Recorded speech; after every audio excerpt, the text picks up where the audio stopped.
నమస్తే. నేను మీ Ravi Prakash.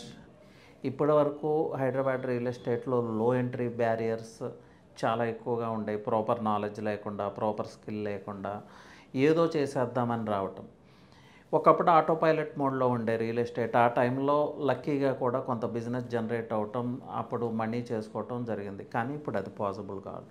Highly skilled, అలాగే proper kind of knowledge, communication skills ఇలాంటివన్నీ పొసెస్ చేస్తేనే మీరు రియల్ ఎస్టేట్లో సక్సెస్ కాగలరు. లేదంటే you will be out of the field. ఇది వాస్తవం. అలాగే ఇప్పుడు హైదరాబాద్ రియల్ ఎస్టేట్ జర్నీ ఎలా ఉందంటే అనార్గనైజ్డ్ నుంచి ఆర్గనైజ్డ్ వైపు జర్నీ సాగుతూ ఉంది. కార్పొరేట్ సెక్టర్ రియల్ ఎస్టేట్లో ఎంటర్ అవుతుంది. సో మీరు మీ స్కిల్స్ని, పర్టికులర్లీ మార్కెటింగ్ పీపుల్కి నేను చెప్తున్నాను, మీ స్కిల్స్ని, మీ రియల్ ఎస్టేట్ నాలెడ్జ్ని, మీ కమ్యూనికేషన్ స్కిల్స్ని మీరు అప్గ్రేడ్ చేసుకోకపోతే you will be out of the business. ఇందులో సెకండ్ థాటే లేదు.